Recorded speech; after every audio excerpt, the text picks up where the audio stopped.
Okay, so in Africa, a continent of 54 countries, only this leader stands out. He is young, he's only 37, and he is in fact the youngest president in Africa. He is charismatic, selfless, kind, gentle, yet resolute. He is dynamic, visionary, revolutionary. In fact, there is no African leader that loves his people and his nation the way this leader does. He's not just Africa's most popular leader, he's transformed into a symbol of hope for Africans and their future. He's easily Africa's best and most loved president. However, he's also easily Africa's most hated and most targeted president by all those who do not want the good of Africa. Those colonizers, those imperialists who will stop at nothing to take him out. So far, he's had 18 assassination attempts on his life, and so far, 18 of them have failed. And what is crime? He's anti-imperialist, he's pan-Africanist, he's anti-neocolonialism. He wants the resources of his people to be for his people. He's also hated by most of Africa's leaders who are willing puppets in the hands of the colonizers, who stink with corruption and oppression of their subjects, and those who do nothing but loot their country's resources to the detriment of their citizens. And why do they hate him? What is crime? Well, these leaders see him as a bad influence because he has single-handedly demonstrated to the whole of Africa that African leaders can be selfless, upright, and committed to the welfare of their people in the delivery of services to these people. They too hate him and want him out because he puts them to shame. And not only has he put them to shame, he has become a symbol of hope to all Africans. He has become that which Africans hope for. An Africa where her leaders are committed to the welfare and the betterment of their citizens. His name is Captain Ibrahim Traoré, the president of Burkina Faso. He has become a symbol that has become so loved by not just his citizens, but by the whole of Africa. He is so loved that in fact there is an ongoing petition by Africans to install him as the president of Africa. Chapter 2: Birth and Early Life. Ibrahim Traoré's early life begins with his birth in Kera, Bandoki, Burkina Faso, on the 14th of March, 1988. He attended primary school at Bandoki, and it was during his time in his primary school days that he got inspired to become a soldier. Now, what inspired him? According to him, it was his father's boots and helmet. You see, his father was also a soldier, a retired soldier, whose uniform, boots and helmet fascinated the young Traoré. But when he mentioned his desires to his mother would have none of it. I mean, she had a retired soldier as her husband, and she knew that not only was there a risk to a soldier's life, the salary of a soldier in Burkina Faso could not pay for much. She wanted her son to have a much more comfortable life than she had. And to be able to do this, she knew that the salary of a soldier barely scratched the surface when it came to providing sufficiently for a family. So she flat out refused and told her son to concentrate on becoming a graduate. However, by the time Ibrahim Traoré got to secondary school, he was now convinced that he wanted to be a soldier. And this was despite the fact that he had to trek 7 kilometers every day to school because his father could not afford a bicycle or transportation to school.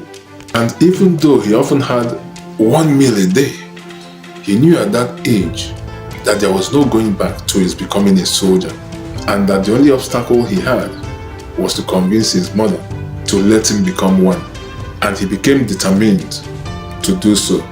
He would not go against the wishes of his mother. He would not become a soldier without his mother's blessings.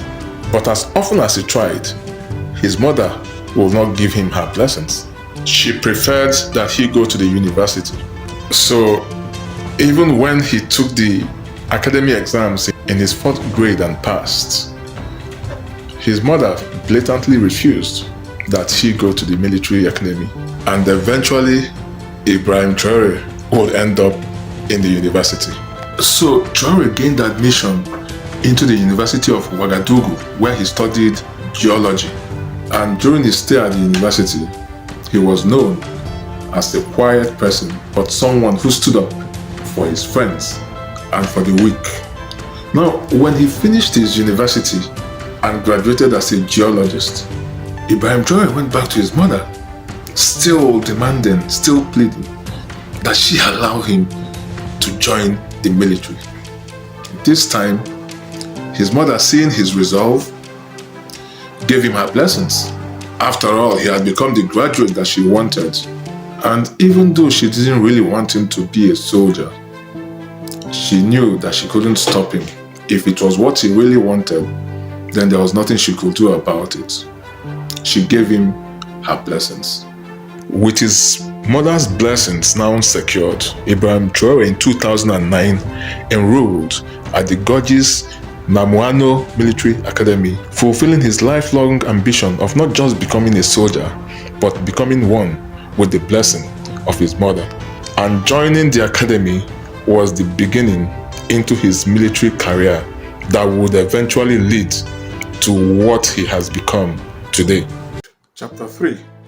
Military career. Traore's military career was actually filled with battles.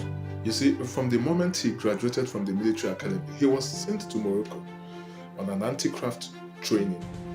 And once he was done with Morocco, he was sent back to Burkina Faso, where he was quickly transferred to the counter-insurgency infantry unit in Kaya. Now, Kaya was a town in northern Burkina Faso that was besieged by terrorists. And it was here that he would develop his skills as a fighter, a warrior. Both of them attributes that are needed to successfully engage terrorists. And since Traore did not shy away from battles, after all, he had always wanted to be a soldier, he quickly proved himself, and he was soon promoted to the rank of lieutenant in 2014. Upon his promotion, he was transferred to MINUSMA, a United Nations peacekeeping force in the Mali war going on in Timbuktu. Again, Traore would prove himself as a brave soldier whilst serving here. In fact, in 2018, he was cited by MINUSMA as one of those soldiers who showed, in quote, courage during major rebel attacks. On his return to Burkina Faso from Mali in 2019, he was sent to Djiba to become a part of the Otapuana offensive that fought the jihadist insurgency escalations in that place. And always in the front lines and never shy of battles, the brave Traore will be a part of the many other counter-insurgency operations conducted by his Otapuana offensive unit. And his bravery and activities in this unit paid off, for in 2020 he was promoted to the rank of captain. And yet again, without time wasting, the moment he became captain, he was thrust to the northern region of the country where jihadists, insurgents, and terrorists operated the most. And it was here that he grew disillusioned with the country's leadership. For it was here that he will experience firsthand the widespread lack of equipment for Burkina Faso soldiers who were fighting the well-equipped terrorists. You can imagine the frustration of a soldier fighting terrorists who are much more well-equipped than his team or unit is. And according to him, whilst his colleagues, his fellow soldiers, were fighting without arms, without equipment, the politicians were sharing suitcases of money in bribery. Ibrahim Traore will then become the spokesperson of these soldiers stationed in the north, who are all frustrated with the government, which sent them there to the front lines without equipment and against a well-equipped terrorist group. In the late 2021, an army of jihadists overran their gendarme base, killing 49 gendarmes and 4 civilians, leading to an uproar. The rebels now controlled 40% of Burkina Faso, and Ibrahim Traoré had had enough. And soon, he joined a group of soldiers planning to kick out the government. And this will be his first step into his rise to power. Chapter 4, Rise to Power. So, on the 24th of January 2022, Ibrahim Traoré and his fellow coup plotters, who had formed the Patriotic Front for Safeguard and Restoration, which was led by Lieutenant Colonel Paul Henry Damiba, executed their plan and carried out a successful coup. They kicked out the democratically elected government and took over the government for themselves, under the leadership of Lieutenant Colonel Damiba. 2 months later, Ibrahim Traoré was made the head of the artillery regiment in Kaya.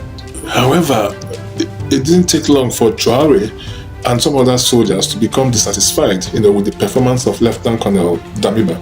They felt he was not tackling the insurgencies as they had planned. They felt he was unable to once and for all deal with the insurgents, the terrorists, the bandits, the jihadists. And according to Traoré, they called Lieutenant Colonel Damiba's attention to the fact that he was not playing out the script that they had initially planned, which was to decisively tackle the insurgencies, the jihadists, the terrorists, the bandits that were terrorizing Burkina Faso. And this dissatisfaction was highest amongst younger officers who fought against these rebels in the front lines.